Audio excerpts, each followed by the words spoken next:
Ivan van Sertima was educated at the School of Oriental and African Studies, London University, and the Rutgers Graduate School, and holds degrees in African Studies, Linguistics, and Anthropology. He is a literary critic, linguist, and an anthropologist, and has made a name in all three fields. As a literary critic, he is the author of several major literary reviews published in Denmark, India, Britain, and the United States. He was honored for his work in this field by being asked by the Nobel Committee of the Swedish Academy to nominate candidates for the Nobel Prize in Literature from 1976 to 1980. He has also been honored as an historian of world repute by being invited to join UNESCO's International Commission for the Rewriting of the Scientific and Cultural History of Mankind. As a linguist, he compiled the Swahili Dictionary of Legal Terms based on his fieldwork in Tanzania, East Africa in 1967. He is the author of They Came Before Columbus, the African Presence in Ancient America, which was published in French in 1981. And are you ready for this? It is now in its 16th printing. That's quite an achievement. Dr. van Sertima, Professor of African Studies at Rutgers University, is editor of the Journal of African Civilizations. Recent books he has edited include Blacks in Science, Ancient and Modern, Black Women in Antiquity, Egypt Revisited, Nile Valley Civilizations, African Presence in Early Asia, African Presence in Early Europe, African Presence in Early America, Great African Thinkers, and Great Black Leaders, Ancient and Modern. Dr. van Sertima has lectured to more than 100 universities in the United States, the Caribbean, South America, and Europe. He appeared before Congress on July 7, 1987, to challenge the Columbus myth, and he also was there to set the record straight, might I add. Please join me in welcoming my husband, Ivan van Sertima.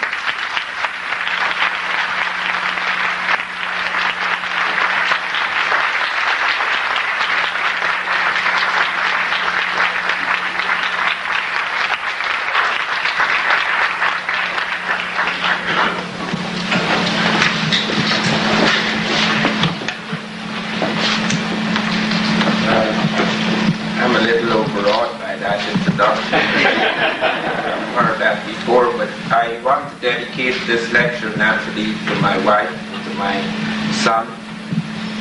I appeared before Congress on July the 7th, 1987 to challenge the Columbus myth. It was a really extraordinary and unexpected invitation, but the Christopher Columbus Quincentenary Commission was meeting, and the Oversee Committee of Congress wanted to check into what they were doing, and they had heard word that there was a very serious challenge to Columbus's to the claim that Columbus had discovered America. So I was invited to give due cause why we should not celebrate this as a discovery by Columbus.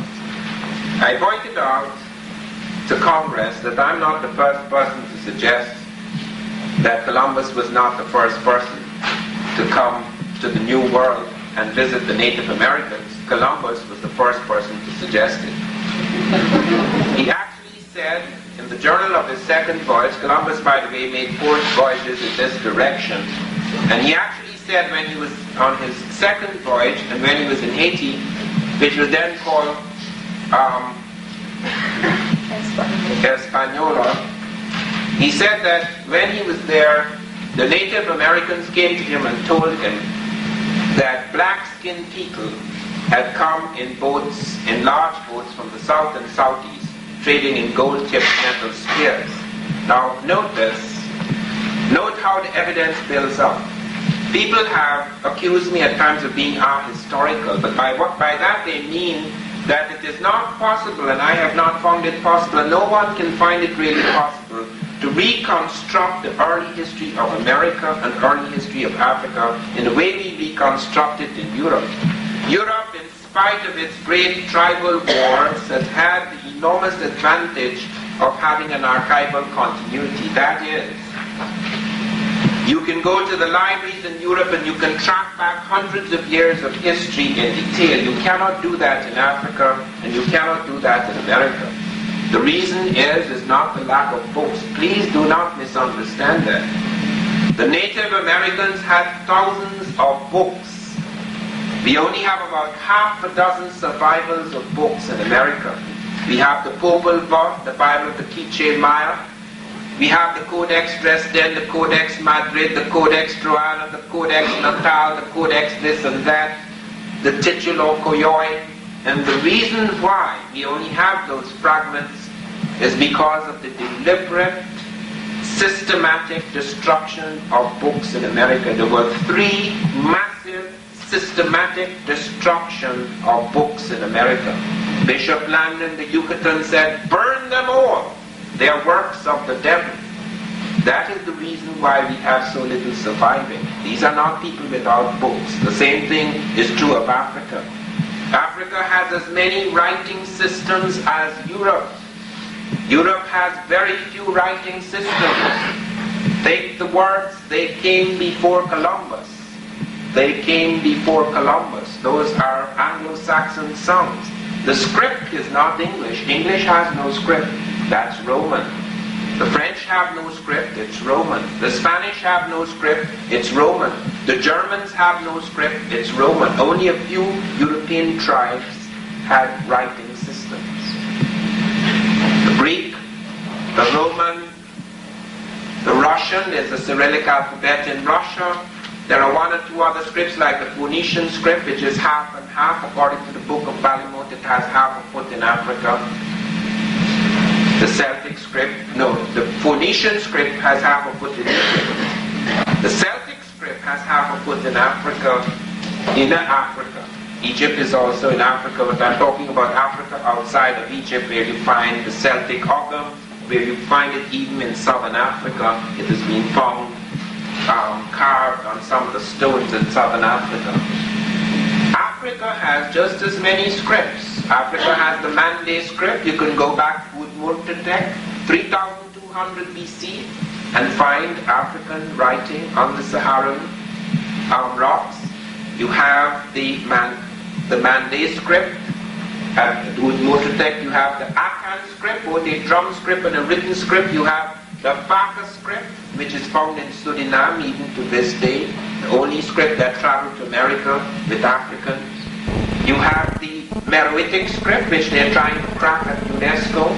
They have found 800 and something books, African books, pre-Christian books in Meroitic, which have not yet been deciphered.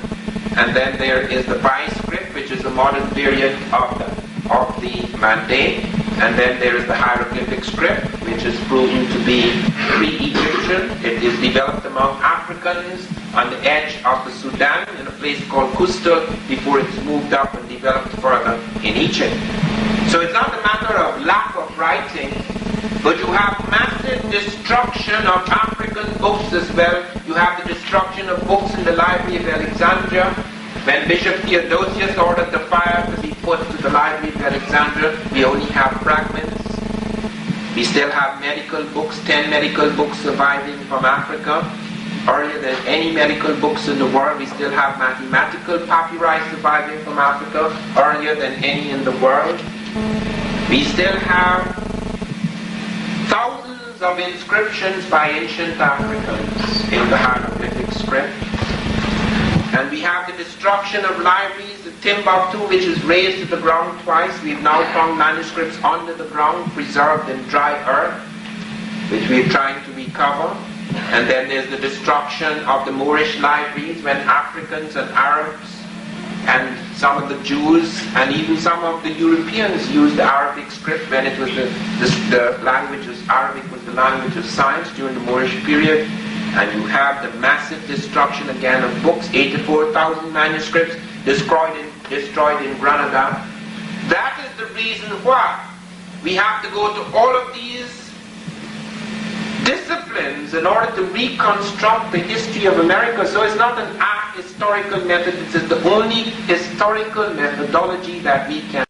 We have to go we have to realize that because of this destruction, that history does not only exist in books, history exists in skulls, history exists in plants, history exists in languages, history exists in terracotta, clay sculptures or stone sculptures.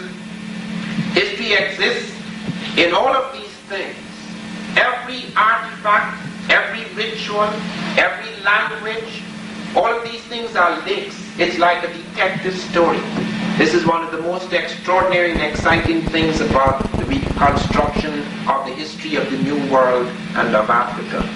That the explosion has occurred, but you can still pick up the pieces. I was very struck by the fact that the explosion occurred, the NASA spaceship flew up on its pad, and we could not tell for months whether the spacemen knew they were going to die. We did not know that because the whole thing was scattered all over the Atlantic into thousands of pieces. And then eventually we found the black box and we heard one sound, oh oh. And we knew that the captain knew and the crew knew that something had gone wrong and that they started falling for 9 miles before they were crushed. And we discovered the black spaceman putting out his hand to tighten the seatbelt of the other spaceman, and we know that they actually struggled and they actually knew they were going to die in that absolute final hour. It took months to discover that because we had to pick up all the pieces. That is the history of America and of Africa. Africa is an exploded star, a shattered diamond. And it becomes necessary to go in all parts of the world, various periods, to pick up the pieces by going to various fields, various disciplines. So it's not an ahistorical method. Here is Columbus saying that the natives told him so. That's not enough, but look how the evidence piles up and becomes conclusive. Columbus, whether he believed it or not, he sent back samples of spears that these Native Americans in Haiti said they were trading with these black-skinned people. And when these spears were assayed in Spain by the Spanish metallurgists, they found to their astonishment that they were identical, not similar, identical with spears then being forged in African Guinea. These spears had the same ratio of gold, silver, and copper alloys as spears being forged in Africa. That is the metallurgical story. Apart from the oral tradition of the natives who told Columbus so, there's the metallurgical evidence. Then comes the linguistic evidence. The word they were using for these spears that these black traders had brought in boats was guanine. And he found a range of words along the Caribbean and in parts of South America, along the Atlantic coast of America. We found the word for gold, and for these gold-tipped spears were identical with the words along the Atlantic coast of Africa. Ghana, the name of a great African empire, the word means gold, it also means war leader. Ghana, Ghani, Ghanin, Guana, Guanabo, all of these words linked. The same words appearing in Africa and appearing in America on the same Atlantic coast crossed by the ocean. And then we find other strange words. Words not connected at all, yet meaning the same thing. Arbitrary words. Nuka, Nuke, on both sides of the Atlantic. It's a gold word. It's used for certain types of jewelry. And Africans were particularly adept at the development and cultivation of special kinds of gold jewelry. Tua, a whole range of words. Tumbaga. All of these things connected with the gold trade are passing from one to the other. And then when we leave the linguistics, we find something even more astonishing. That the Portuguese who had entered West Africa very early, about 50 years before Columbus, saw a cotton growing plentifully along the Atlantic coast of Africa. Assuming it to be African, they took this cotton, this is before Columbus, 30 years before Columbus at least, and planted it into one of the Cape Verde Islands just off Africa. And when botanists studied this cotton, assuming it to be African, they put it in the lab, they found it was Gossypium hirsutum var. Okay, don't get confused by the strange terminology. Gossypium is cotton, hirsutum is an American brand of cotton, var is the variety punctatum. The variety punctatum of the hirsutum is not African. It is never formed in Africa. It could not have formed in Africa. It was formed here. How, therefore, could it come out of America and get into Africa unless somebody brought it over before Columbus? Because it was growing in Africa. It was taken out of Africa, put in the Cape Verde Islands, which belongs to Africa, it's just off Africa. And not only that, the Portuguese said to Columbus when he came back on his first voyage that they were aware that Africans were leaving in large boats going far to the west with merchandise. That's across the Atlantic Ocean. Now comes the other question. How could the Africans cross? Europe has always assumed that the Africans were a boatless people, and even when they had boats, they had canoes, the little canoes that Tarzan turns over in the movie. Now that was the main problem, you see, because even though they knew that the continents were connected by a waterway, nobody could believe that Africans could cross that waterway. And the reason why we couldn't believe that is because our vision of the African was profoundly affected by anthropologists who loved to study little people. They went in the bush and they studied the little insignificant, irrelevant African. Now I'm not dismissing the African because I come from an insignificant, irrelevant part of British Guiana, what was then British Guiana. No way you could study my little forest village, exotic though it was, and get a sense of what was happening in Guyana proper. No way could you study my village and get a sense of what was happening in South American civilization. Do not for one moment believe that you could go anywhere in the world at any point of a civilization and get a sense of the civilization. If you came from outer space and went down in the Arizona desert and you just knocked around the sand and you saw a few people floating around, you wouldn't know we have atomic bombs and highfalutin computers and all of those things if you just stood in that desert. And I've often pointed to the story where I went to parts of Europe, in some parts which are extremely poor. They're not like the highly industrialized Western Europe, which had fed upon the labor of the world and the wealth of the world. They did not have the same built-up situation, and therefore they lived in a position where you could see they were very peripheral Europeans. Nobody went to study the peripheral European, and whenever you see the European, you see him at his best. You go back in time, you see the great Greeks and the great Romans. You go back to the living present, you go into the living present, you see the great industrialized European. It is only recently some of you have had a chance to see what lies behind the Iron Curtain, and to see the kind of poverty and despair that lies in some of these places. But we judge the African always by his worst possible face. You never see the African on television unless he's starving or he has disease.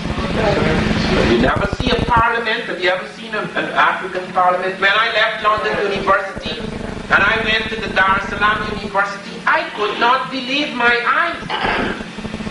You see this room? I studied most of my life at London in a room a quarter of this size. That's London. That was a little room in London. You had some marvelous looking lecture halls, yes. But when I went to Tanzania and I saw the African University, London University looked like a joke. Now alright, so it is Ford helped to build it. But it's not his money, he got it from the Africans anyway. And the point I'm trying to make is that I'm not trying to compare modern Africa with modern Europe. That's a joke, because modern Africa is a far cry from what it could be. Okay, let us make no mistake about it. The exploitation of Africa is something extreme. And therefore do not expect to go running around Africa to find the advances and the developments I talk about. We go back into that history because necessary for us to connect to the very best that day in that tradition, because if you want to be fed by a civilization and by its, you feed on its fine points, its 1,000 points of light, to borrow Bush phrase. Okay, you don't feed on its 1,000 points of darkness. This is how we deal with Africa, and when we deal with Europe, we deal with the 1,000 points of light. It is very important, therefore, this is central. That is what makes it so difficult. Who is aware of the fact, for example, that the Chinese report Africans were bringing elephants to them in ships 2 centuries before Columbus? You can't take elephants from East Africa across the Indian Ocean in dugouts. If you had put elephants in the Santa Maria, Columbus would have not gone very far. And the Mughals of India made the cities and African people admirals of the Indian Ocean out of respect for their shipping. The Chinese had such a magical idea about Africans in water that most of the poor fishes in China were Africans. So these are not the people who were new to boats. They had a range of boats both on the Niger and on the Nile. In fact, Africans spent more time trading on water than almost any other people, except those people who were on the edge of great waterways. Their waterways, the Nile and the Niger, there is no longer rivers in the world except the Amazon.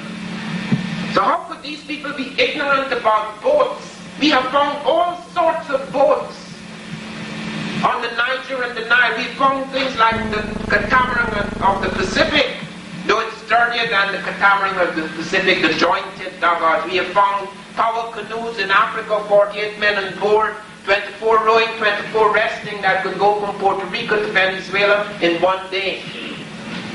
We have found ships that were older than Christ, 1,000 years before Christ, along the Lake Chad, along the Niger as well, the papyrus reed boat, which could cross the Atlantic. When Thor Heyerdahl, the Norwegian explorer, pointed out that the Africans had ships that could cross the ocean thousands of years ago, people mocked. Papyrus reed boat, said the scientists. If you put papyrus reed in the ocean, it would get waterlogged and sink. And they actually proved it to their satisfaction. They took a big piece of papyrus reed and they put it in a lap tank and it sank. And Heyerdahl said, if I were to take a piece of the Queen Mary, which is made of iron, and put it in a lap tank, it would also sink. So flying in the face of these experiments, Heyerdahl actually had Africans, Abdullah de Jibrin and the Buduma people on Lake Chad, build a papyrus reed boat. And in 1969, the Africans, having reconstructed a boat that was used long before Jesus, put it on the Atlantic from Safi in North Africa and brought it all across the Atlantic without steering. The rudders broke on the first day and it came by itself on the currents. Nobody even bothered to enter into that study. That land and water are two totally different things. Land, once you are not hit by great tempests, and once you are not stilled by calms, water is easier to travel on than land. Heyerdahl showed that on the map, when he was coming from one of the Pacific islands, the map said 4,000 miles. When he clocked the time, it was 1,000 miles. Why? Because water is alive. It moves. This is a spinning star. It spins the water with it. The water moved, the ocean moved 3,000 miles in his favor.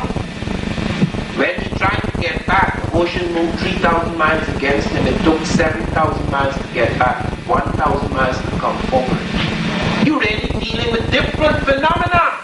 And most of our anthropologists, who know nothing about rivers and oceans, land lovers all, who went into bush land to study little peoples, to study all their variants and vectors, they had no idea what they were dealing with. The capacity to cross oceans existed for thousands of years. And it is far easier easier to cross the Atlantic for Africans than to cross the Sahara. It is 4 times more difficult to cross the Sahara than to cross the Atlantic. They discovered Africans had compasses in their caravans. E.W. Bovill, in his special book, The Caravan Train, he points to the presence of compasses in almost all the major African caravans. The Africans, in 1325, took 60,000 people across the desert to Cairo. Do you know what that means? Do you know the kind of organization and technology it involved? Do you know what it is to feed 60,000 people in a desert? Crossing a desert all the way from West Africa to Egypt? You must have mastered the art of preserving food. You must have mastered the art of finding water, because that desert is not a joke. It's not like the ocean. The ocean is alive. You go on those currents that move from Africa. There are 3 currents off Africa. One of them, the Cape Verde, spins you into the Caribbean or the Gulf of Mexico. The other one, the Senegambico, spins you to South America, into the Caribbean, into the Gulf of Mexico. The Southern African current does that, the same thing. There are no currents from Europe that spin you towards America. Europe is 3,000 miles away from America. Africa is only 1,500. Europe does not have the advantage of those currents.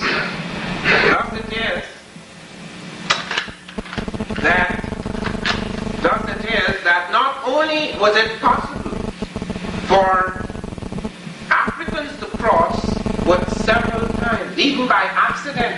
Alain Bombard, who is not as well known as Torhaida, conducted the most extraordinary experiment. He took an African dugout, which no African would be fool enough to use deliberately on the Atlantic, but he took the worst ship. He took the African dugout without a sail, without a crew, without food or water, and crossed from Africa to America in less time than Columbus or Vespucci. He went further. He took an African fishing kit and an instrument to squeeze juice out of fish, which I knew as a boy that if you are lost on the ocean, the last thing you do is drink the water. You wait for the rain to fall, or if you catch the fish, and it's very easy to catch fish. You don't just have to catch fish by putting out your line. On those cards, the fish come in millions. Millions! This is a live world. All the birds are above. All the fish are beneath. All the winds are behind you. Everything is on. Those are living roads. They're moving. It's not like the desert. The land is still. The ocean is not. It is alive. It is moving. It is spinning with the stars. They never even studied those basic things. They never even studied how birds flew. The same thing happens above the clouds or in certain parts of the cloud stream. A bird goes up and falls asleep and flies thousands of miles. He doesn't have to bother. Once he keeps his thing, the wind takes him there.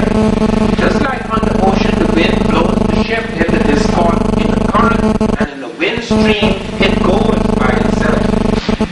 Now all of these things have never been looked at, and then again, it was the assumption too about the static African.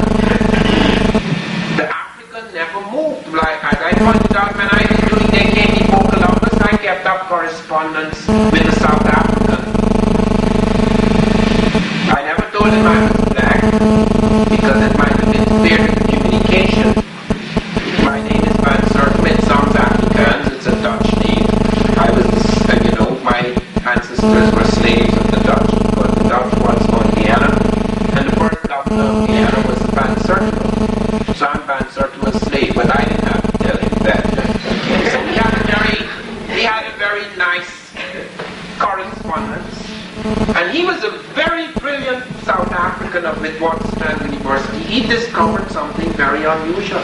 Using linguistics alone, and only a certain amount of archaeological evidence like the discovery at Ile-Ife of American males, he followed the movement of American males across the African continent. That was astonishing, because nobody dreamt that American maize had entered Africa before Columbus, and he knew that was very... If you could prove one major plant that traveled across the ocean, you've got a hell of a thing, because plants don't travel by themselves, especially cultivated plants. And he showed how it was distinct from the sorghum of the Africans, and how it could be related back, because if they got it from X tribe, it carried X tribe's suffix to the name of the maize, or the name of the plant, and so it went right through. And then one day I was startled, because I had assumed that since this man had made this discovery, it had liberalized him, because he was agreeing with me there were Africans in America before Columbus. Then he writes, Van Sertima, if you were to find the yam, the Caucasian, and the Negro, all three of them West African trading items in America before Columbus, then someone must have brought them there. See the implications? The Negro is only an item. He's not a proper human being. So if you find him where he shouldn't be, someone, a proper human being, brought him there, like the yam and the Caucasian. And then I began, that thing shocked me so much, that I began to look at Wiener very carefully, again because Wiener was considered to be a liberal. He had actually had big fights with his wife, who was very prejudiced. And then I began to realize that even though he had advanced, Wiener had, and was a liberal in his time, that he was still contained, because what he was trying to prove in his books, African, the Discovery of America, was yes, Africans had come to America before Columbus. He didn't go as far as the South African, that somebody brought them there, but he thought they were bringing Arab cultural electricity to America. They didn't have anything of their own. Even their magic, he tried to track back to the Arabs. So that what you were finding is that even men who had made major advances were imprisoned within the strictures of prejudice. They knew nothing about African science, they knew nothing about what had happened before the slave trade, and they were fed. Poor Weiner, he had no racist intentions, but he couldn't help himself, because man's mind and consciousness is shaped by the world around him. How can our children not think of the African or people of African descent as inferior when all the films show it to be so? I thought so. What did I know about the African? Whenever I saw him, he was with Tarzan. And it didn't strike me as strange that he was in the jungle, and yet this guy came in after him, and he was in charge of all the animals, and he did win the battle.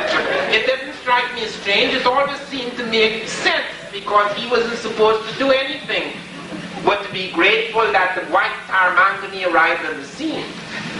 Now, because of these assumptions, we have difficulty.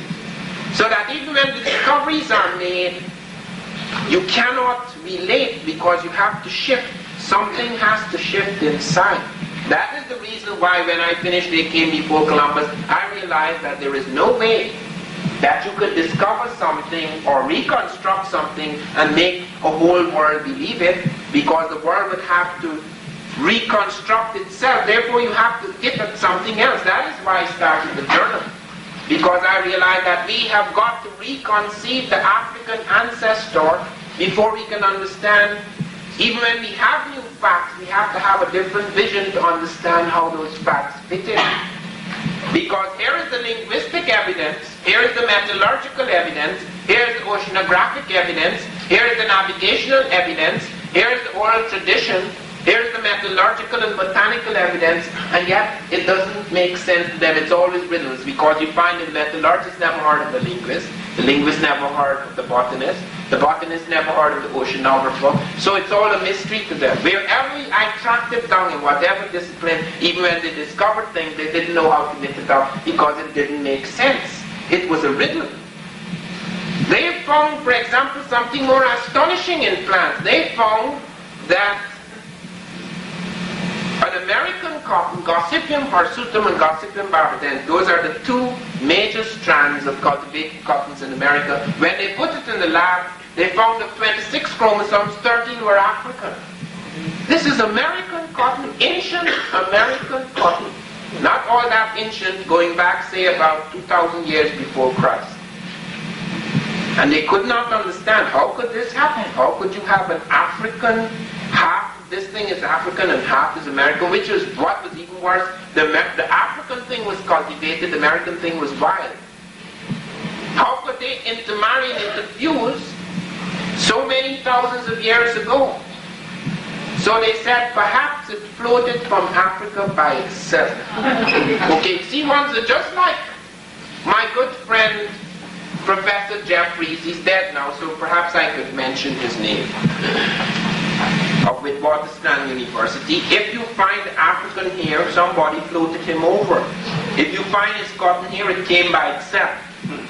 So they actually put it in a tank. Professor Stevens put the cotton in a tank to see if it could float from Africa by itself. He actually tried to simulate the temperature and salt water deposit in the Atlantic, the salination of the Atlantic, and then he put the cotton seeds, and after 2 weeks they sank. He was a little depressed, and then a bright idea struck him. Perhaps they may sink, but they may not die. So he tested them, he asked the linted and found in fact they hadn't died, and therefore he pursued it, saying perhaps they may sink, but they would cling to driftwood, submerge, and come to America. And then in the 3rd week the cotton seeds sank, and the experiment had to be abandoned. Then came a bright botanist, Proctor, who suggested birds flew from Africa to America with the cotton. Since blacks can't move, birds can. And then they found birds do not eat cotton balls for lunch. And they actually choked them with the cotton. They said that it may remain in their stomach, they may have accidentally picked up the seeds and it may remain in their digestive tracts over long periods. Then they found that wouldn't work, because when it came out of the digestive tract, it would lose both form and potency. Then they suggested perhaps it came across the Bering Straits. It was absurd, because the only possible cotton that could have come across the Bering Straits was an Asiatic cotton. And the Asiatic cotton, Gossypium arboreum, is a later mutation of the African cotton, Gossypium herbaceum, which is the ancestor of the American cotton, Hirsutum and barbadense. So now they were faced with a real mystery. But they insisted on that until Hutchison showed that the frost would have killed it.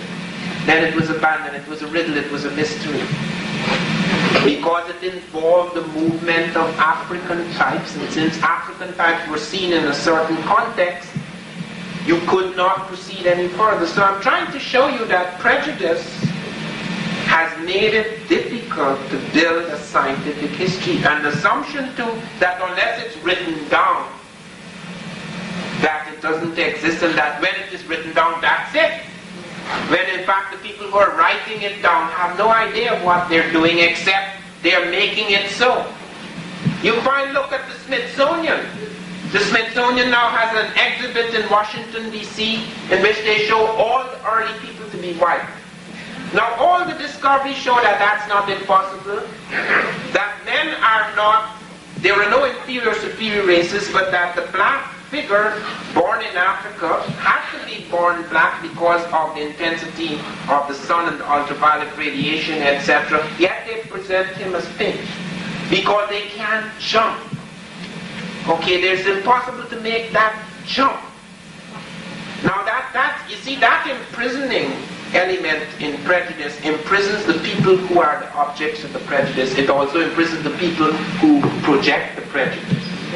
So then you find, even when discoveries are made, they become difficult. Now my testimony to Congress brought up many elements, not just the late pre-Columbian journeys, but other things that had happened in America that indicated that you had this movement across the Atlantic. And another thing I pointed out is that Columbus never once put foot on the American continent, north or south. He only wandered on the periphery. It is true that on August the 7th, 1498, 3 of his ships landed in South America near the Gulf of Paria, but he did not come off the ship. He said he had arthritis. Would not come off the ship. He sent the landing party aboard, they made a cursory examination, and they sent back news to Spain that the landmass was an island. Just as they sent back word in Cuba that Cuba was the continent.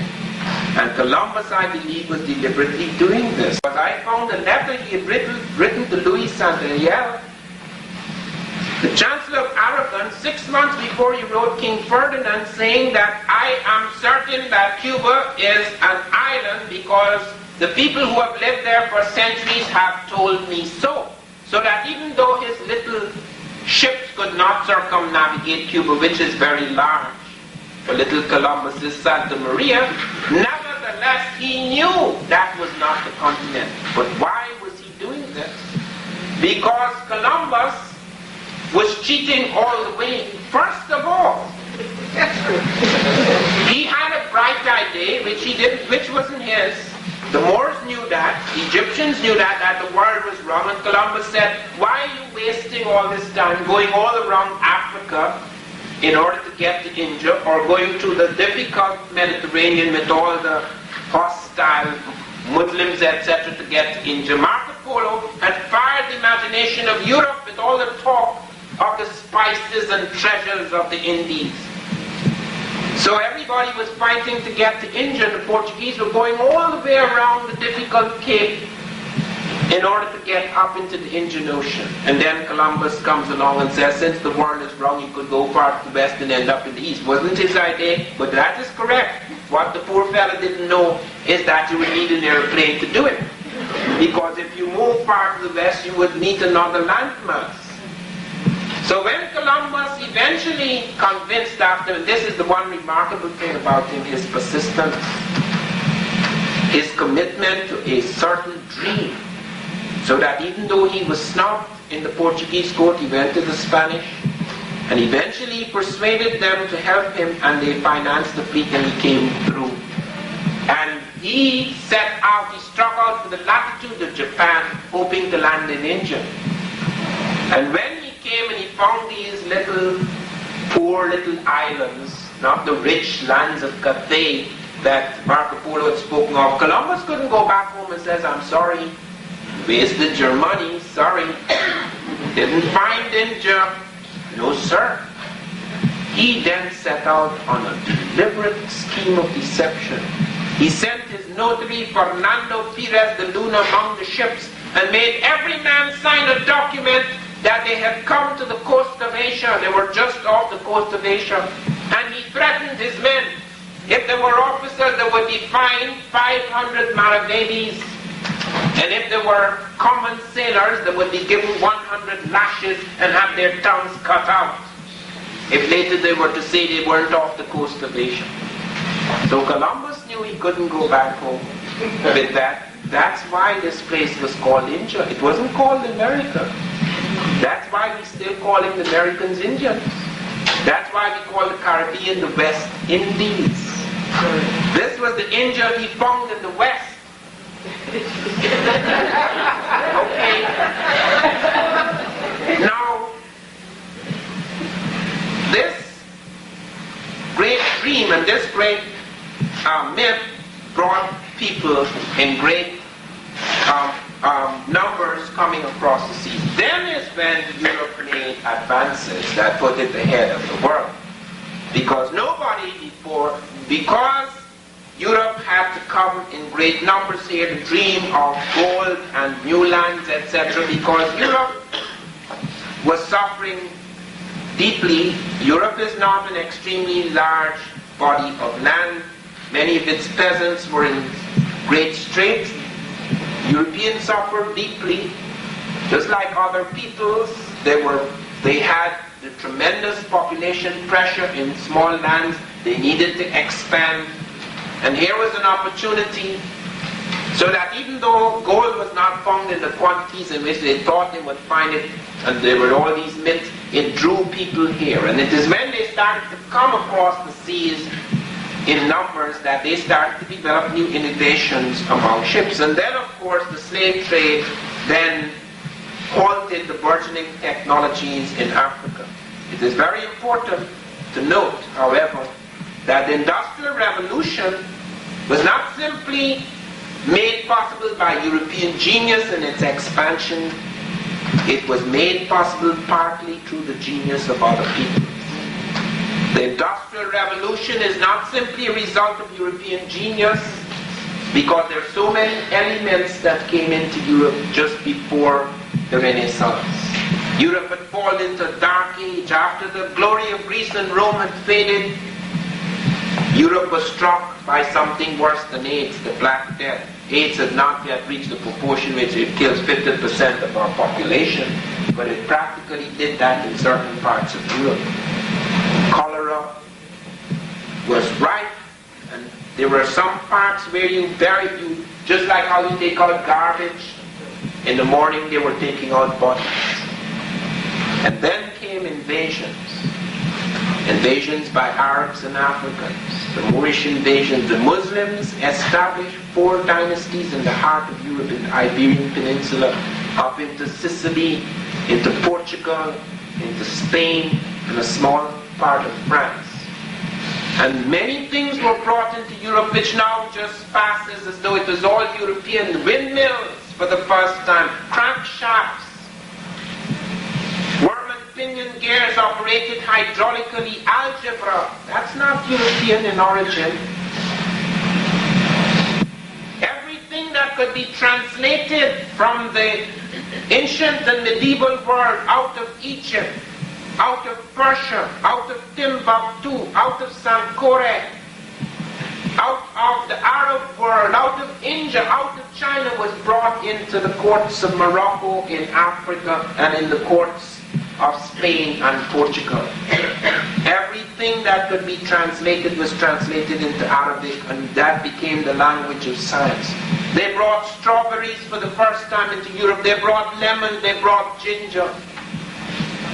They brought new concepts in trigonometry. They brought us optics. The first eyeglasses were cut by the Moors. They brought air conditioning into Europe. Air conditioning with perfume, air conditioning. They ran it over beds of flowers. They took the water from the mountains and ran it down in lead pipes into the private houses. They introduced hot and cold water systems for the first time in Europe. They gave the Europeans ciphers. Europe had number systems, but it did not have ciphers. Today we count with ciphers. We do not have letters for numbers as the Europeans did. We have 0, 1, 2, 3, 4, 5, 6, 7, 8, 9. The Moors brought it out of India and brought it into Europe. And when they brought it to Europe, the Europeans would have none of it, because the church ruled numbers are works of the devil. It actually became a capital offense in the 17th century to study advanced mathematics and Arabic documents. That was the feeling about that. When Fibonacci in 1202 found the number system, the ciphers in India, and brought it into Europe, they would have none of it. One cannot deny the tremendous achievements of Europe in science. Europe seized the technological initiative 5 centuries ago, and it is ahead of the rest of the world. But let us not forget that these things were not possible because of the genius of one people. Those were special circumstances that made this possible. Europe did not even invent the gun, which was to become so central in the conquest of the world. It was the Moors who took gunpowder technology out of China. They were the first people to use the fire stick. You could see the Moors using the fire stick in their invasion of India. Gunpowder technology brought into China, into Europe. Even the sails on the ships of Columbus when he set out, though he later changed those sails, were Arab, Latin sails which Arabs and Africans were using on the Indian Ocean. Even the compass, the astrolabe, through the Greeks had taken the astrolabe, they'd refined the astrolabe, but the compass came out of China. The Moors had brought it, and it went through all sorts of Arab refinements before it turned up on European ships. So it's a world technology, a world brain, a world genius, the composite of many things that made these jumps possible. And it's only because of 5 centuries of slavery and second-class citizenship that we have come to believe that one people did it all and the other people did nothing. And that is why it becomes difficult now to restructure history. Because when we find new facts, we cannot accept them because they seem to make no sense in terms of the figures we're dealing with in our heads. And many haven't escaped this. It's not just a question of whites, because this is not a question of colors, it's a question of consciousness, of being able to make that leap beyond colors, of being able to become aware of what had happened in the world. That conquest was an extraordinary conquest. You can't talk about, as I said, the Congress, you can't commemorate 1992 as the achievement of one people. If you're going to have a commemoration, it has to recognize and celebrate cross-cultural streams, because that is what made America. America is not America because of Europe. The Native American gave us so many foods. It gave so many foods to Europe, so many foods to Europe that it doubled the food supply in Europe in 30 years. And the Africans didn't just give muscle, just sweat and blood and their freedom. They gave a lot more to enrich America. Therefore, if we're going to have a celebration, let us celebrate cross-cultural development that has made America what it is, rather than consolidate a myth in 1992.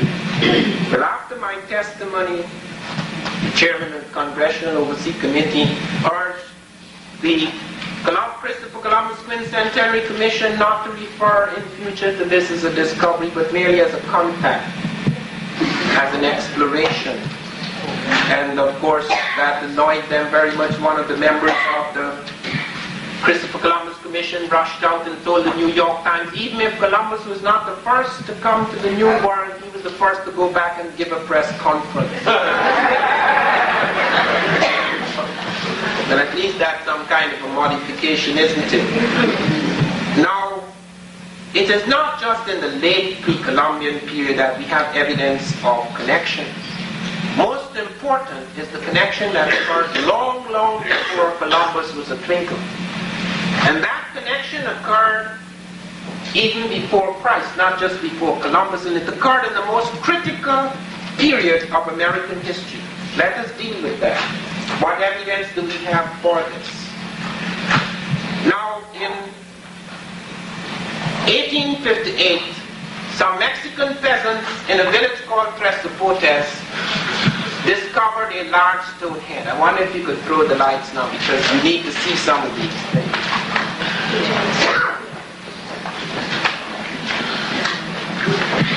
If someone could turn on the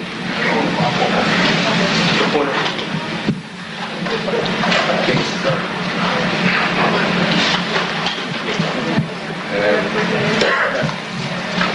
Not working. I had to turn on the recorder. No, I don't.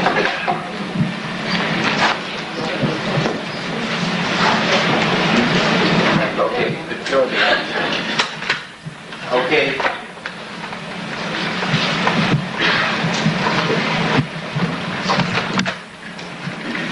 In this area, Tres Zapotes is way back here. You see those diamond points. And by the way, wherever you see the diamond points, it's where they found an African presence. At Tres Zapotes, in 1858, Mexican peasants discovered a large stone head. This stone head had Africoid-type features, the jugular jaw, the broad nose, the full lips, etc. Now that can be not entirely dismissed, but it isn't enough, because one could say, well, there are some Asiatic, since Africa peopled the world, there are some Asiatic types who still retain a powerful Negroid or Africoid element. Okay, but now look at this. In 1862 came another discovery. This is the discovery now in 1862, where we not only saw the front of the head. Now this is 10 tons. One head, 10 tons. It's taller than a man. It's a colossal head. This is the side of that head. Now look at this. This is the back of the head. Now this has never been published by the Smithsonian or the National Geographic. It is as if it does not exist. This was found in files of the Smithsonian. The National Geographic loves photographs, but I never saw this one. In fact, this was so well hidden that the two leading proponents of an African presence in America, Ivan van Sertima and Alexander von Moutenot, who spent 45 years in Mexico, we did not know about this. We knew of the head, but we didn't know about the braids. It doesn't even appear in they came before Columbus.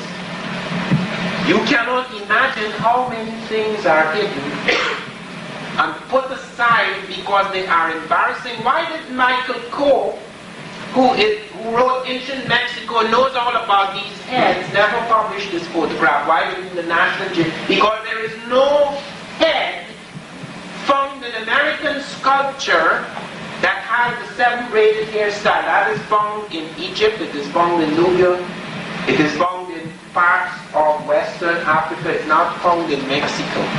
So it's not just a question about the broad nose and the full lips and the jug of the jaw, what they call prognathism, but there's a cultural element that is unusual. It is actually mentioned in the Spanish book by Beatriz de la Fuentes, and I only became aware of it, as I say, about 2 or 3 years ago. Now, we have found, even after they came before Columbus, they have found quite a number of these heads. One of them, in fact, I'm sorry I can't show it tonight because we don't have the slide for it. It's sunken in a pit, and one day it appeared with his face staring upwards. You know they haven't removed it from the pit yet. There's a big argument going on between the area or region in which it is found and the national government as who is responsible for taking it out of the pit. Now these heads, some of them look like Afro-Asiatic, obviously mixtures between an Africoid element and Asiatic element, but some of them are strikingly Africoid. Now people could say, but some Africoid types could have come across the Bering Strait. But the study of these types show that this is not a type that merely came in with the Asiatic and melted and blended into the billion-body gene pool of the Native American. These are new entrants. These are people who migrated at a specific point in time. Because we have studied closely the sculpture of the early American before this head. The American did not learn his art at all from anybody from outside. This has nothing to do with art. Get that very clear. This is not artistic influence. These are potters or sculptors looking at something that is alien to them and noting its features, because this should not have been drawn here. It is deliberately cut out by the native because the helmet should have covered it, as it does in most of the cases. It's only in 2 cases we see hair on the stone heads, but in the terracotta we have dozens of the terracotta in which we can see the hair. Now this shows you the size of these heads. Now in spite of the fact, as I say, that you have thousands of pieces made by the Native American, he does not make a colossal head. The African got very fascinated in Egypt and Nubia and parts of West Africa with making a head alone. The head was the seat of consciousness. Even in their sculptures where they make the whole body, you notice they have a tendency to make the head bigger than it is in proportion to the body. It's not that they don't know about proportion. It's because they consider it the seat of consciousness is more important.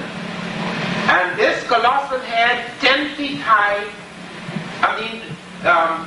6 to 9 feet high, weighing from 10 to 40 tons. This is a 38 ton. 38 ton. And Michael Coe was asked, why do you believe, okay, this is not one from America now, this is a stone head from Africa showing you the involvement with the kind of head. That's in Africa? That's in Africa.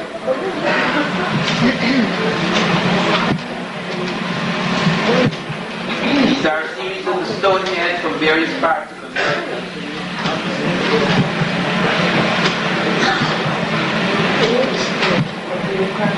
That is Ladakh, that is not, that is the rain god. Now look at it closely. This one has recently been removed, although it has remained quite solid for 3,000 years in the sun and rain. It's recently been removed because acid rain is beginning to destroy some of these things.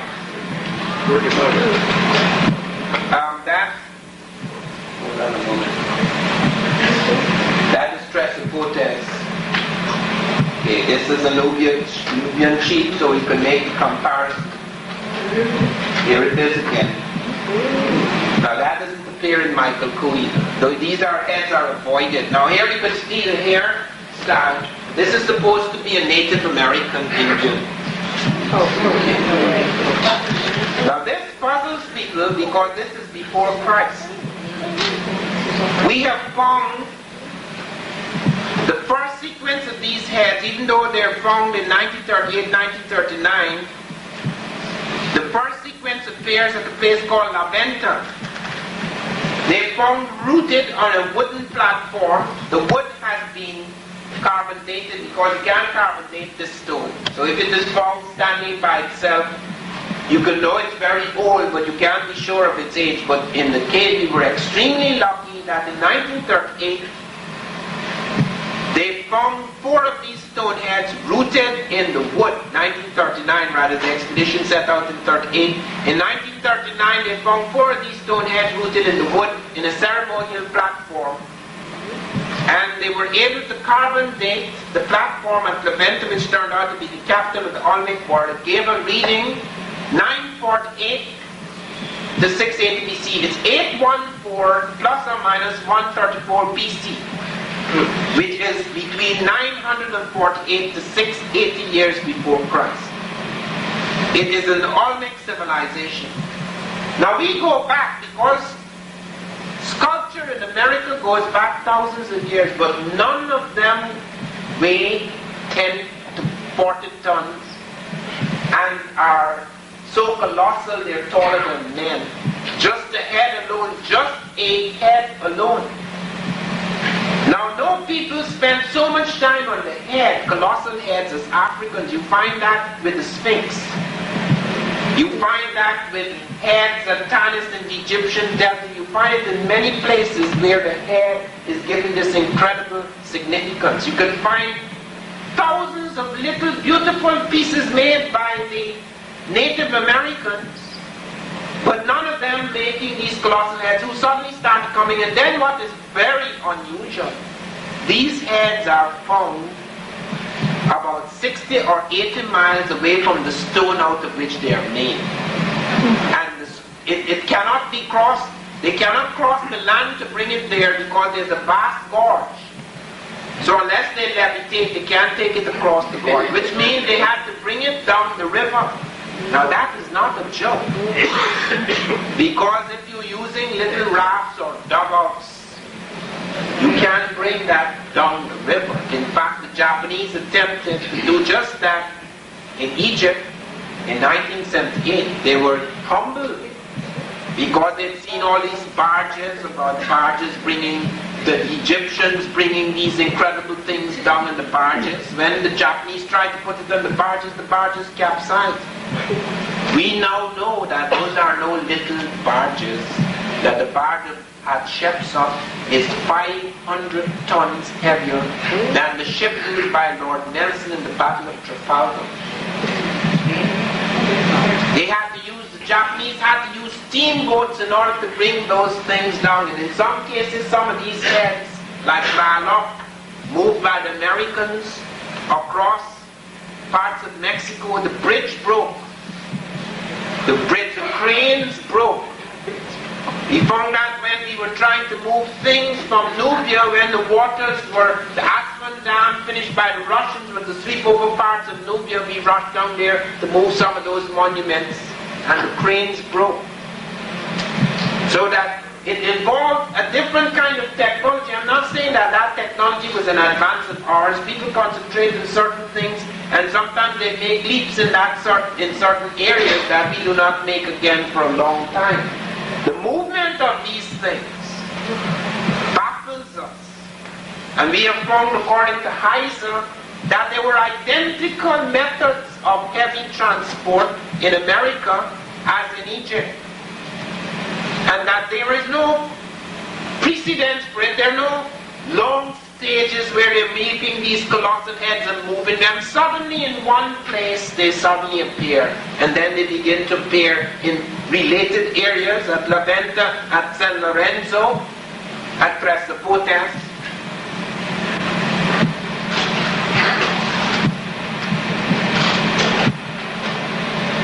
This is Fontanus in the Egyptian Delta. This is an enormous head too. This weighs more than 10 tons.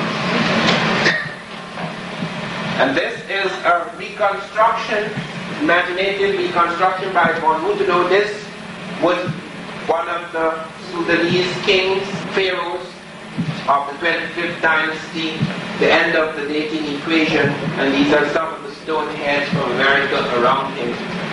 This is claimed to be some kind of ancient African script, but I do not know that for sure, and therefore I will not advance it as such. That is advanced by a colleague of mine, Professor Clyde Winters, but I have some doubts about Winters' decipherment, so until we do further studies of that nature, we shall not accept it. This is very difficult to see this. These are the eyes. That is carved. Now there you have, as I say, not just Africoid type picture. Now you have a cultural element, okay, that is very interesting here. There are the eyes, the nose, the mouth, and there is this peculiar thing. And you can't see it now, but there is a hand standing on the edge here. This is a Chalcatzingo. This is cut deep into the heart of a mountain. Okay? And the hand stands like this with a peculiar ornament on the wrist. And we have found that kind of thing in the Nubian world during the battle with the Syrians.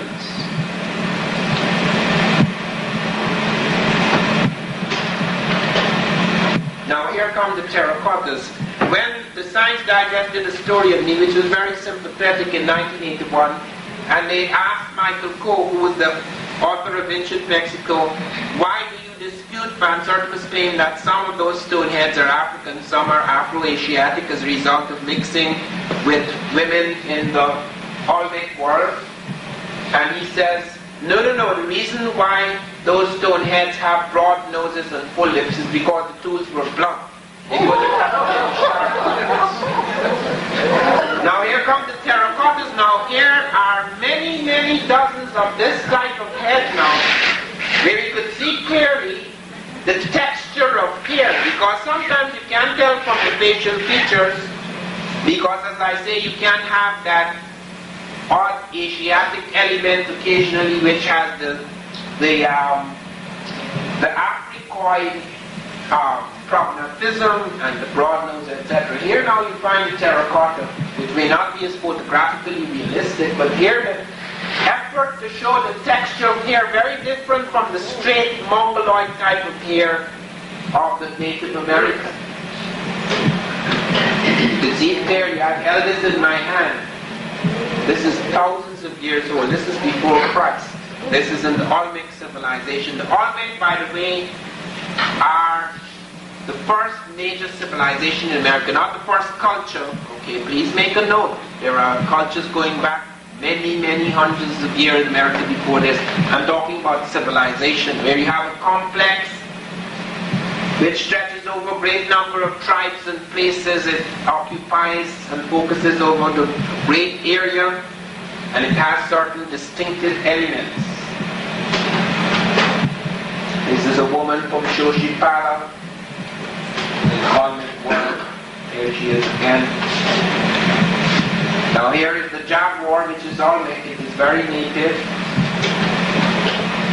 Here is someone with a mixture. See, once again, the hair very closely. The texture of hair, but there's obviously a mixture between the Asiatic and the Africoid type. Now, there are many terracotta. Here is one from, this is the pyramid of Teotihuacan, the greatest pyramid in America. Now, that is no native Indian. Now, that is not in the Olmec period, but the Teotihuacan was influenced by the Olmec. It was through the Mayan. Olmec became the mother culture of America. Now, here is one who just pointed out down to the earrings, the necklace, some of the scarification which you could see on the other side of the face, the handkerchief, etc., and the use of black. Okay, you find that in some of the terracottas that they use different colors, the oxide dyes and the clay are used differently from that of the representation of native time. So you're not only getting physiognomy now, but you're also getting other elements. There you see it again, and Bonbutino shows you the comparison between a Nigerian woman and this woman you find at Teotihuacan. Teotihuacan is very unusual. It is the biggest pyramid in America.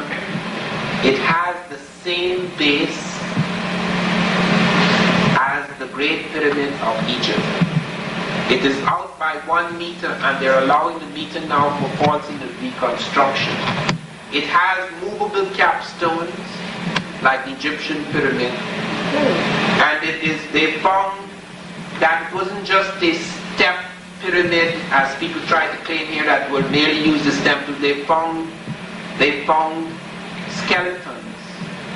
They found burial urns, funeral urns inside of the pyramid of Teotihuacan, so that both the tomb and temple function is satisfied. We also have that at Palenque.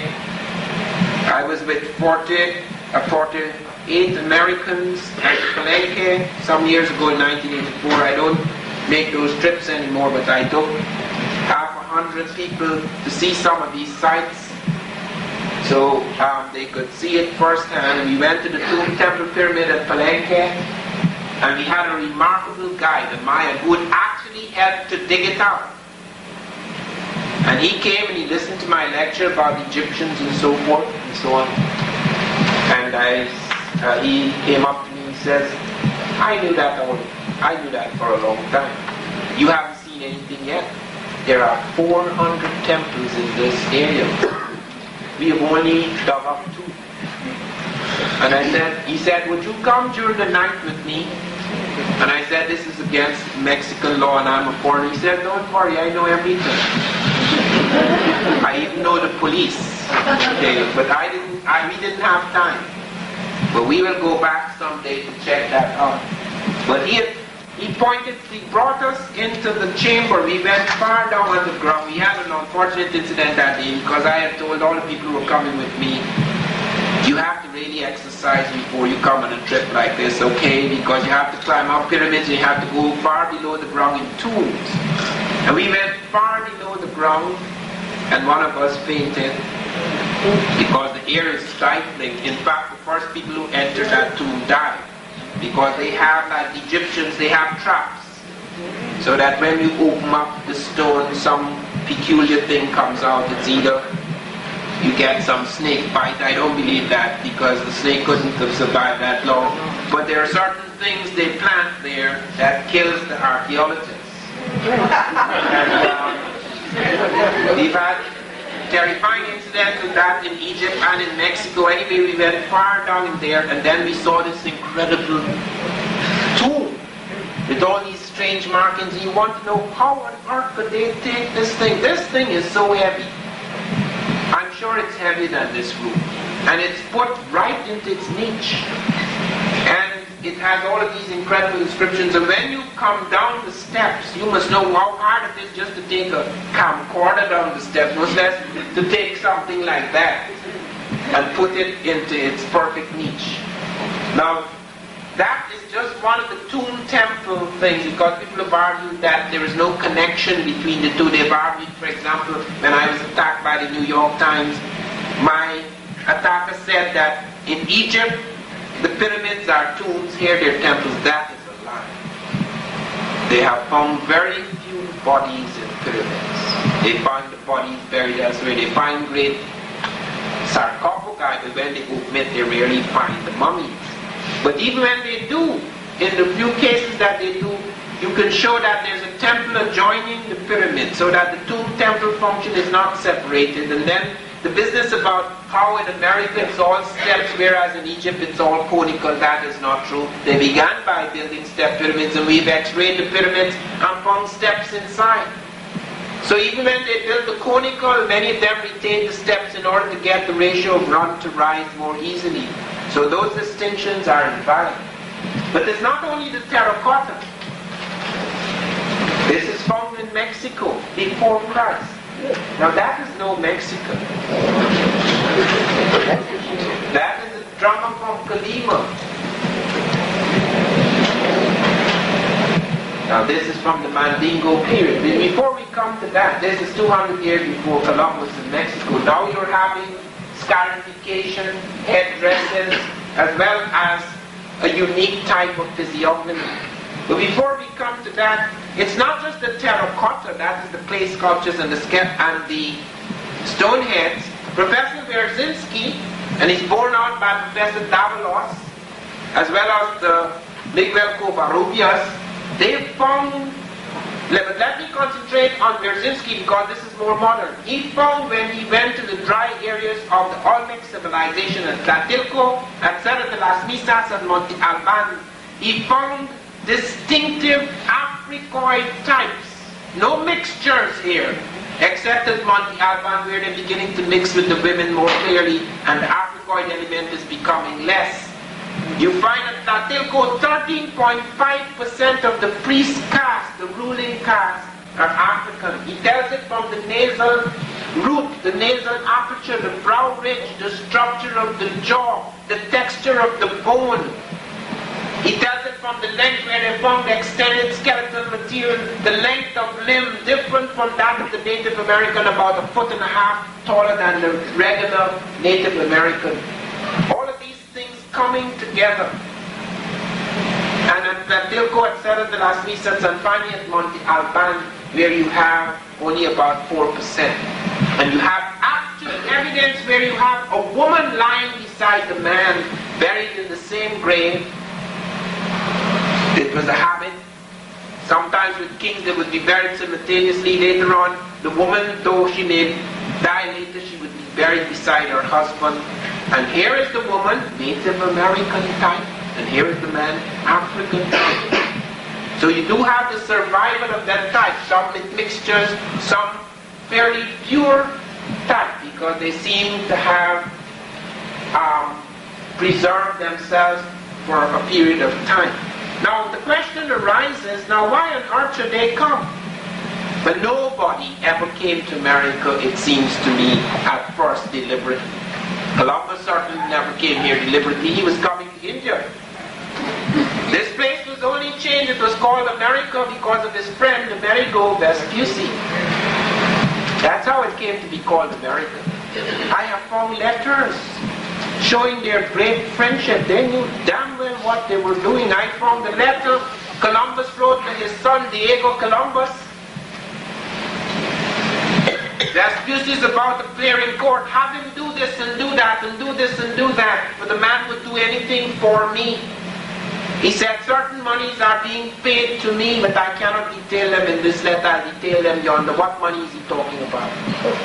On one hand, he was getting money from the Portuguese, and on the other hand, from the Spanish. And that is why he was arrested. Columbus, on his fourth voyage, was arrested by Bobadilla and taken back. He and his brother Bartholomew were taken back like blacks in the holds of the ship to be tried in Spain for cheating the Spanish of his so-called discovery. And were it not for his great presence and his marvelous eloquence, and some people say a special relationship with Isabella, which I have not researched, he would not have got off so easily. He never traveled again. And you know, this story is not stopped, you know. Just a few months ago, the last survivor of Columbus was murdered. Because there are some strong feelings about these matters even now. Now the period we have just been dealing with, however, does not touch so much on Columbus. It touches on an earlier thing, and I will come back to it, because it's not just the physical evidences, because people say, okay, fine, fine, fine. So there may have been some African people who got shipwrecked, who reached America. Now, every major figure in the Columbus period reported blacks, not just Columbus talking about what the natives told him in Haiti. Peter Martyr, the first historian of America, said that he saw blacks, that they were shipwrecked pirates. Okay? Lopez de Gomara said they saw blacks. Vasco Nunez de Balboa, who is credited with the discovery of the Sea of the South, the Mar del Sur, said the day after he discovered Caparicua, he found two tall black men of military bearing among the Native Americans, and he asked them, where did these men come from? And they said they did not know. All that they knew is that they were living in a large settlement nearby, that's Isthmus of Darien or Panama, and that they were constantly waging war with them.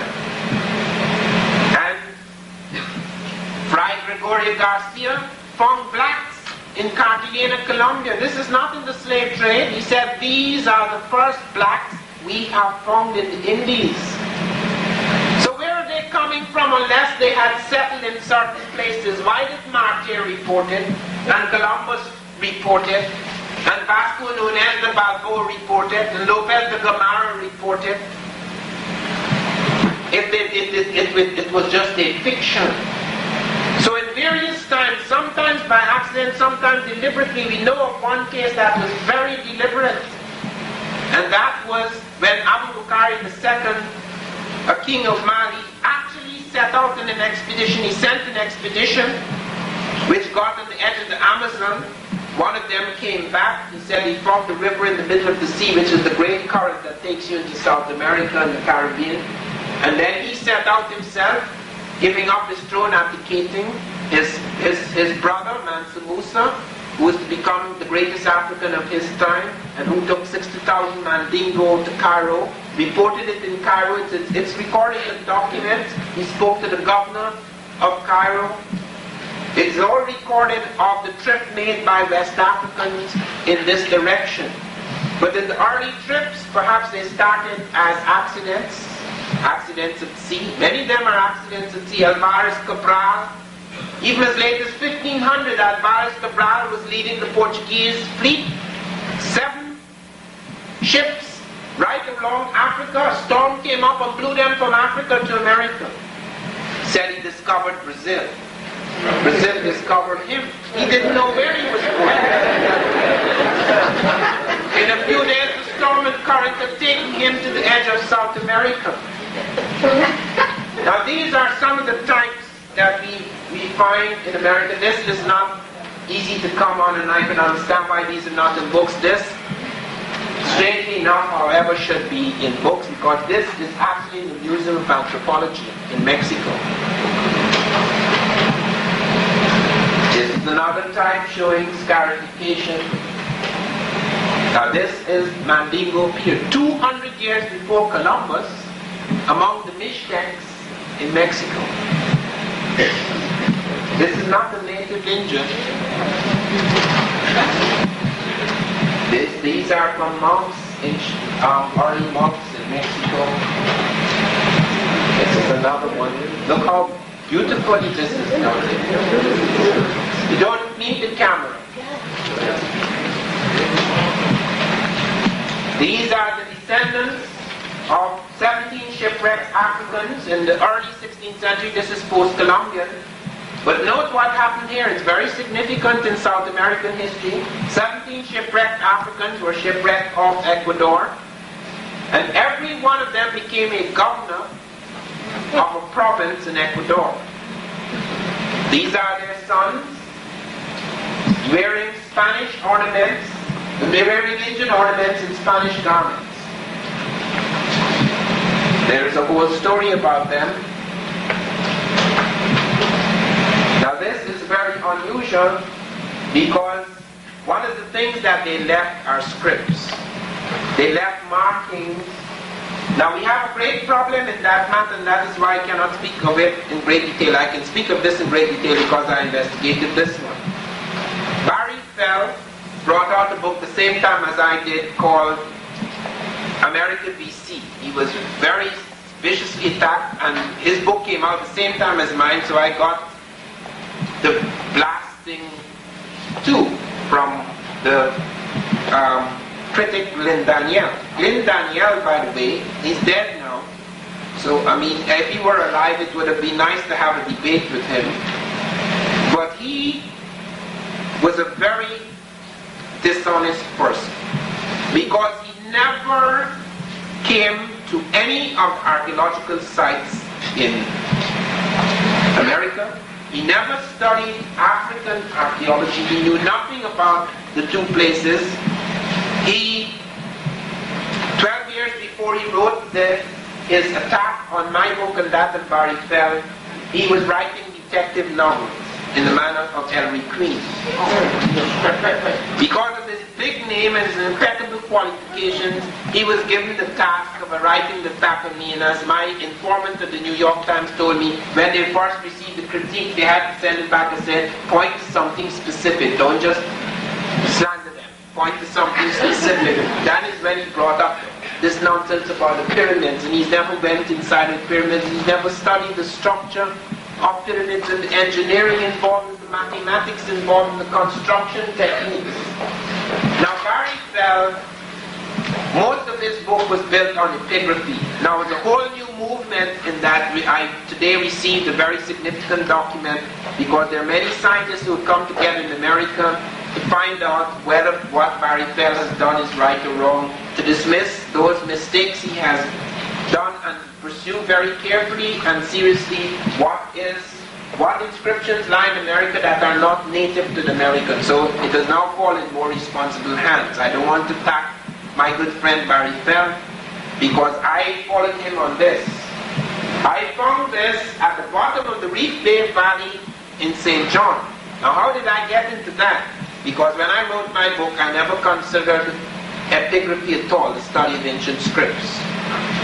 However, I brought out an essay in the New York Times on their op-ed page, Archaeology Discovery of an African Presence in America, which they subtitled Bad News for Columbus. And I mentioned about the discovery by the Smithsonian at the Hull Bay in the United States Virgin Islands of two African skeletons who were found in a grave at least 200 years before Columbus, a grave dated 1250 AD. And they found, in addition to the strata being pre-Columbian, that there was a pre-Columbian ornament around the forearm of one of the skeletons. They said that these were two Africans in their 30s, males. So typologically as well as stratigraphically it was pre-Columbian, but when they took them into the labs to study the African skeletons, they were startled.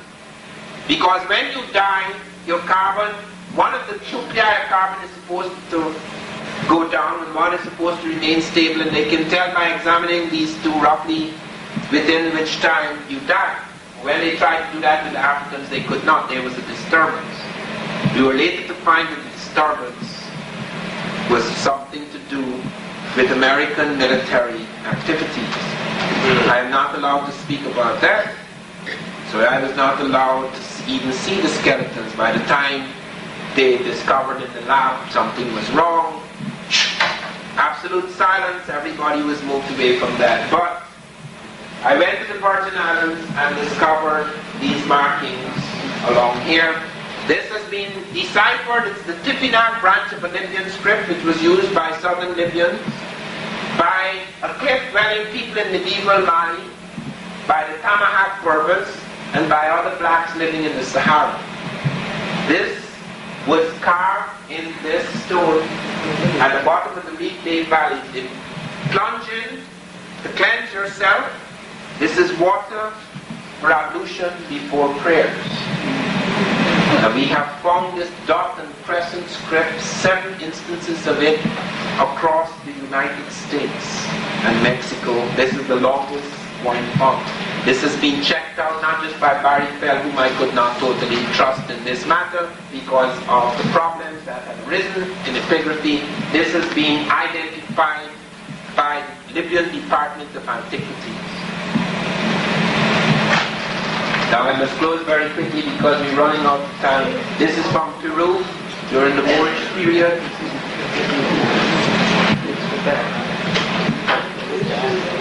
This is just showing you something about the so-called dugout. This is, however, a ship found in the Indian Ocean by the Swahili, used by the Swahili. This is the Ra one, used by rebuilt, it's the finance of Thor Haidal, but actually rebuilt by Abdullah Jibrin and the Baduma people on the Chad, which crossed from Safi, North Africa, into Barbados. These are the currents that took them there. These are the latitudes at which those currents appear. This is how Africa was connected up by caravan routes and rivers in early period before the slave trade. This is the most unusual map found establishing a connection between Africa and America. This map shows, here it is again, this map shows the correct latitudinal and longitudinal coordinates between the African Atlantic coast and the South American Atlantic coast, some islands in the Caribbean, even a little part of the coastline of North America. This map was found in Africa, in Cairo, in the Sack Library of Alexandria by Piri Reis. It has been established now from outer space as the most accurate map until the 20th century. Nobody in Europe could have drawn this map when it was found in 1513 by Piri Reis. 150 years after the death of Columbus, European encyclopedias reported that longitude had not been discovered and was undiscoverable. They showed the correct latitude and longitudinal coordinates. Only two people had mastered it, the Chinese and the Egyptians. The Chinese were not in the Atlantic. This map shows the Amazon River for hundreds of miles accurately. This map shows the Trata River in Colombia mapped for 300 miles accurately. Nobody mapped it like that until hundreds of years later in Europe, because longitude and latitude was only discovered in Europe in the 18th century. Let me quote Columbus. Columbus was despaired of his pilots. I have 8 or 9 pilots aboard my ships and they are like blind men. My pilots are so ignorant, I am not sure they can find again the lands I have discovered, unquote. This is in the Mount Olmec War now. These are now, look closely at the face. This is obviously a Native American face, it's not African. But look at the oddities that occur here where you have the double crown, which is only found among the Egypto-Nubians because of special things. Now, standing by itself, it's meaningless because you can always find parallels, odd parallels here and there between two peoples. But when you find a range of those parallels, arbitrary things, the double crown which appears nowhere else except among these two people, then you find things like this. Look at the bird and the serpent. Sorry you can't see this very clearly, but there is a bird above, there is a bird there, there's a serpent above there. Now the plume serpent does not appear in America at first, just the jaguar, which is native to them. Then comes the plume serpent. Here it is again among the Olmec. This has been worn, but you can still see the serpent and the bird. Very unique in the world. There is it among the Mayans, who are affected by Olmec. There's the serpent and the bird. There it is in Egypt. There it is in Olmec world. There it is among the Mayans, the bird serpent. The plume serpent was central motif among the Egyptians, and it became central motif among the Mexicans later. Here in Egypt, this is a special figure, Ptah, which is crook. Here is Ptah among the Mexicans. Here is Thoth, a little monkey with the moon above his head. Here he is among the Mexicans. Here is human-headed coffin found in Mexico. And again, in art, it's found in art in Nubia, it's found in Mexico. Nobody made the human head on coffins. It's very odd.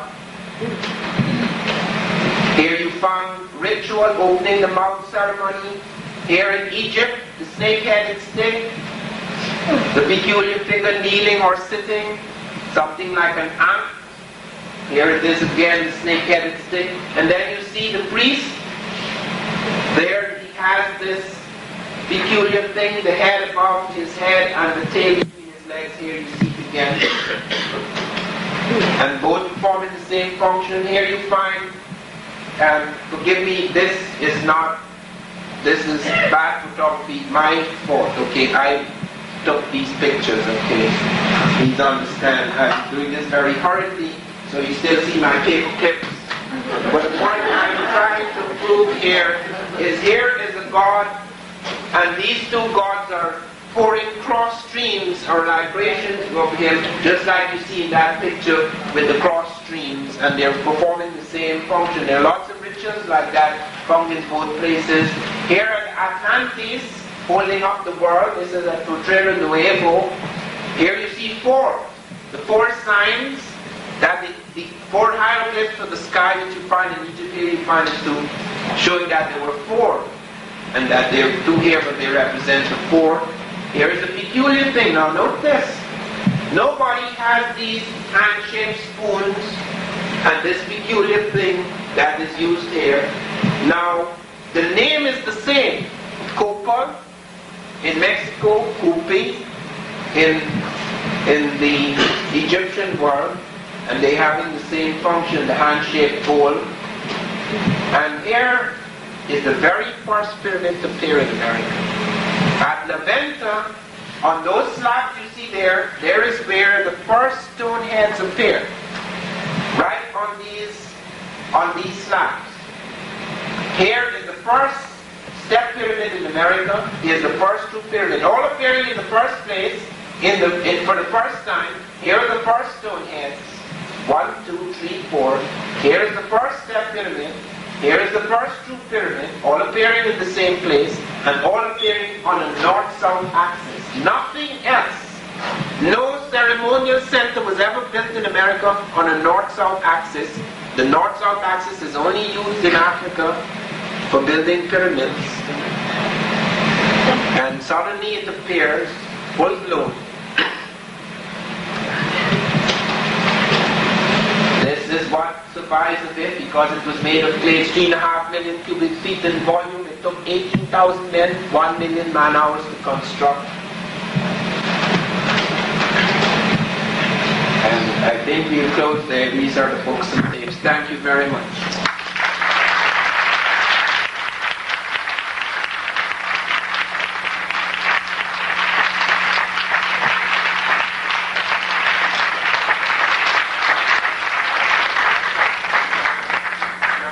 We're running out of time, but I will entertain 3 questions and 3 questions if we can. Yes, go ahead. There was something on the news this morning about the guinea worm. Have you heard of that? Some kind of a disease or something of a worm that infests your body. Why does that happen? Why? I just thought I would ask because it came out this morning.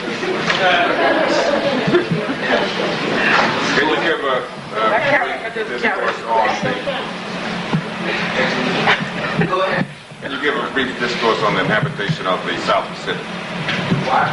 Of South Pacific. Yeah, I have habitation. Africans and American people, but on the please, since we have so little time, I would like questions to relate to the next piece. For this, the study of the black in the world can cover millions of hours. Okay, it's not as simple as we would like to think. It's very complex. So we let us concentrate on the African presence in American people belong to The question of dating, right? question of what? Dating, yes. When you get to the Olmecs, when I was taking a course of anthropology at Rutgers, the professor was saying the body modeling, scarification, and everything was done by extraterrestrials, so forth and so on, completely ignoring the whole fact. The question of dating, I heard that the Queen of Sheba sent an expedition 1000 BC to the Americas, so forth. It's not true. Okay, you have absolutely no evidence that dating, there are two types of dating that one can vouch for. Carbon dating is off sometimes about 100 years. Okay, but we were able to date, this has been dated twice by teams. They were able to date the platform, the ceremonial platform at Venta, 948-680 BC. The second dating brought it closer to the 948 dating. You cannot date the stone, but the stone was rooted in the wood, so that we know that the platform had actually been reconstructed to accommodate the stone sculpture. That is why we can get the dating.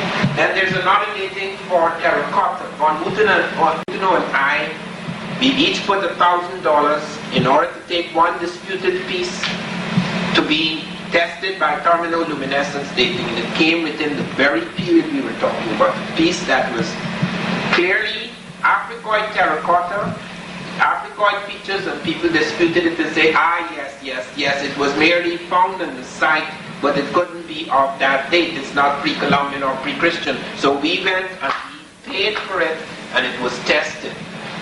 And it showed that it fell within that dating. With the Fevrius map, when in the book Charles Hepburn says, that certain land masses had formed, so forth anywhere, but specifically the western coast of Beulah, Sedgwick, the mountains that you see above water, certain really tributaries coming out of the ocean had been formed for. How old is the map? Well, you know, okay, it's not a map. Okay, the reason why Hapgood had, that's why this problem occurs, is because you have Hapgood put together fragments of map. The Piri-Reis map is not, the Piri-Reis map has a specific configuration of South American Africa, which is still the same as it is today. Okay, so that it is not before the Ice Age or anything like that. There are survivals of maps that indicate a much earlier period in history. In other words, it is quite possible that there are periods in history that we do not know about. But this is not an alien period. Okay, it falls within the context of the data group. Okay, so the Piri-Reis map falls within the context of 1000 BC, etc. It does not have configurations that are alien to that age. Yes. Do you have any evidence of Africans in Florida and up the East Coast at all? Yes, that is so. You could find that in Wiener's book. Yes. Okay, thank you. Thank you very much. Let's give Dr.